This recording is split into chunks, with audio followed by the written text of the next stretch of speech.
নমস্কার বন্ধুরা, মেঘার সাথে বাঙালিয়ানার আরও একটি নতুন পর্বে আপনাদের সবাইকে স্বাগত। আমি যখনই চকোচিপস ব্যবহার করে কোনো কেক বা কুকিজের রেসিপি শেয়ার করি আপনাদের সঙ্গে, তখন অনেক বন্ধুরাই আমায় জানান যে তাদের বাড়ির আশেপাশে চকোচিপস কোথাও পাওয়া যায় না। তাই চকোচিপস কীভাবে সহজ পদ্ধতিতে বাড়িতেই তৈরি করা যায় সেটার একটা ভিডিও শেয়ার করলে ভালো হয়। তাই আজকের ভিডিওতে আপনাদের সঙ্গে আমি শেয়ার করছি বাড়িতে কিভাবে চকোচিপস তৈরি করা যায় সেটার একটা সহজতম পদ্ধতি। চকোচিপস তৈরি করার জন্য প্রধান এবং একমাত্র যে উপকরণটা লাগবে সেটা হলো চকলেট। বাজার চলতি যে কোনো চকলেট, মানে যেগুলোর মধ্যে ফিলিং দেওয়া থাকে না, সেই রকম ধরনের যে কোনো চকলেট আপনারা চকোচিপস তৈরির জন্য ব্যবহার করতে পারেন। আমি এখানে ডার্ক কম্পাউন্ড চকলেট ব্যবহার করছি। অন্যান্য চকলেটের তুলনায় এই কম্পাউন্ড চকলেট কিন্তু অনেকটাই সস্তা হয়।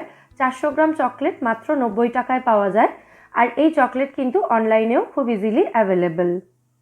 আমি এখানে 200 গ্রাম ডার্ক কম্পাউন্ড চকলেট নিয়েছি, মানে ওই প্যাকেটটার থেকে অর্ধেকটা নিয়ে নিয়েছি। তারপর চকলেটটাকে ছোট ছোট টুকরো করে কেটে নিয়েছি। আর এই কম্পাউন্ড চকলেট কিন্তু রুম টেম্পারেচারে স্টোর করতে হয়, ফ্রিজে নয়।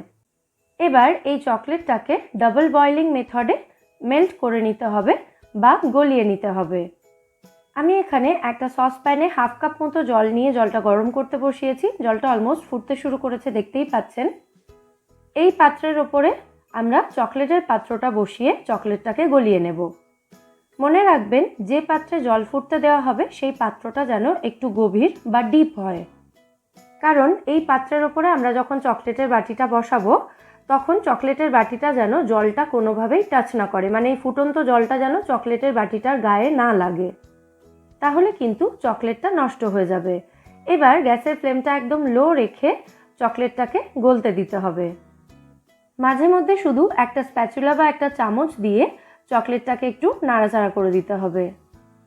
দেখুন, নিচের দিকটা দেখলেই বুঝতে পারবেন চকলেটটা কিন্তু অলরেডি গলতে শুরু করেছে। এইভাবে 3 থেকে 4 মিনিট সময় লাগবে পুরো চকলেটটা গলতে। বাড়িতে মাইক্রোওয়েভ ওভেন থাকলে মাইক্রো মোডে 100%-এ চকলেটটা 30 সেকেন্ড মতো রেখে একবার নাড়াচাড়া করে দিয়ে আবারও 30 সেকেন্ড যদি রাখেন তাহলে কিন্তু খুব সহজেই এই চকলেটটা মেল্ট হয়ে যাবে। দেখুন, আস্তে আস্তে কিন্তু চকলেটটা অনেকটাই মেল্ট হয়ে গেছে। এইভাবে 3 থেকে 4 মিনিটের মধ্যেই কিন্তু পুরো চকলেটটা সুন্দরভাবে মেল্ট হয়ে যাবে। এই রকম 95% মেল্ট হয়ে যাওয়ার পর চকলেটটা আমি নামিয়ে নিচ্ছি। বাকি যেটুকু আছে সেটুকু কিন্তু গরমে গরমেই মেল্ট হয়ে যাবে। দেখুন, চকলেটটা কিন্তু একদম পুরোপুরিভাবে মেল্ট হয়ে গেছে এবং সুন্দর স্মুথ হয়ে গেছে। এবার এই চকলেটটা একটা পাইপিং ব্যাগ বা দুধের প্যাকেটে ঢেলে নিতে হবে। তবে দুধের প্যাকেট যদি ব্যবহার করেন তাহলে প্যাকেটটাকে ভালো করে ধুয়ে একদম শুকনো করে মুছে তারপরেই তার মধ্যে চকলেটটা ঢালবেন, কারণ জল থাকলে অনেক সময় কিন্তু চকলেট নষ্ট হয়ে যেতে পারে। দেখুন, কিছুটা চকলেট আমি পাইপিং ব্যাগে ঢেলে দিচ্ছি। তারপরে এই ব্যাগের খোলা মুখটা একটা রাবার ব্যান্ড বা সুতো দিয়ে খুব টাইট করে আটকে দিতে হবে, যাতে উল্টো দিক থেকে চকলেট বেরিয়ে না আসে।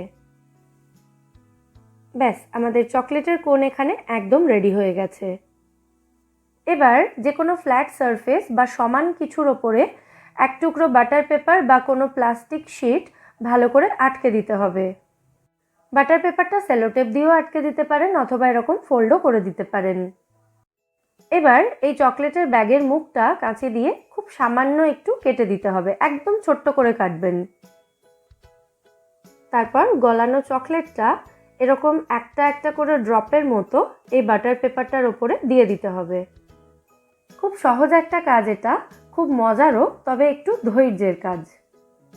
এইভাবে পুরো বাটার পেপারটার ওপরে ছোট্ট ছোট্ট ড্রপের মতো চকলেটগুলো দিয়ে দিতে হবে। বাটার পেপারের বদলে বাড়িতে থাকা যে কোনো প্লাস্টিক ব্যাগও কিন্তু আপনারা এখানে ব্যবহার করতে পারেন। তবে যেটাই ব্যবহার করুন একদম পরিষ্কার করে ধুয়ে মুছে তারপরেই কিন্তু এই মেল্টেড চকলেটটা তার উপরে দেবেন। দেখুন, পুরো পেপারটার ওপরে চকোচিপসের জন্য আমি চকলেটের ড্রপগুলো দিয়ে দিয়েছি। এবার এই চকলেট ড্রপগুলো ঠান্ডা হয়ে সম্পূর্ণ শক্ত হওয়া পর্যন্ত অপেক্ষা করতে হবে। ফ্রিজে রাখতে পারেন, ফ্রিজে রাখলে 5 মিনিটেই এটা একদম শক্ত হয়ে যাবে। আর যদি রুম টেম্পারেচারে রাখেন তাহলে 15-20 মিনিট মতো সময় লাগবে চকলেটটা শক্ত হয়ে চকোচিপসগুলো তৈরি হতে। শীতকালে রুম টেম্পারেচারে রাখলেই কিন্তু চকো চিপসগুলো খুব ইজিলি শক্ত হয়ে যাবে, তবে গরমকালে চেষ্টা করবেন এগুলোকে ফ্রিজে রাখার। এবার এই বাটার পেপারটা থেকে চকো চিপসগুলোকে তুলে নিতে হবে। হাত দিয়ে এভাবে হালকা করে চাপ দিলেই কিন্তু খুব সহজে চকো চিপসগুলো বাটার পেপার থেকে উঠে আসবে। ব্যাস, আমাদের চকো চিপস কিন্তু এখানে একদম রেডি। একবারে বেশি করে চকো চিপস বানিয়ে কোনো এয়ারটাইট কন্টেনারে ভরে এগুলোকে ফ্রিজে স্টোর করে রাখতে পারবেন। এগুলো 1 বছর পর্যন্ত ভালো থাকবে। তাহলে এই সহজ পদ্ধতিতে আপনারাও বাড়িতে চকো চিপস তৈরি করে নিন এবং ইচ্ছে মতো কেক আর কুকিজে ব্যবহার করুন। শুধু চকলেট মেল্ট করার সময়টা একটু কেয়ারফুল থাকবেন, বাকি পুরো চকো চিপস তৈরির পদ্ধতিটাই কিন্তু ভীষণ ইজি। তাহলে আজকের এই ভিডিওটা যদি আপনাদের হেল্পফুল বলে মনে হয়, ভিডিওটাকে বরাবরের মতো একটা লাইক এবং শেয়ার করে প্লিজ আমার চ্যানেলটা সাবস্ক্রাইব করে নেবেন। ফিরে আসবো নতুন কোনো রেসিপি নিয়ে। সবাই সুস্থ থাকবেন, ভালো থাকবেন এবং সবাইকে খুব ভালো রাখবেন।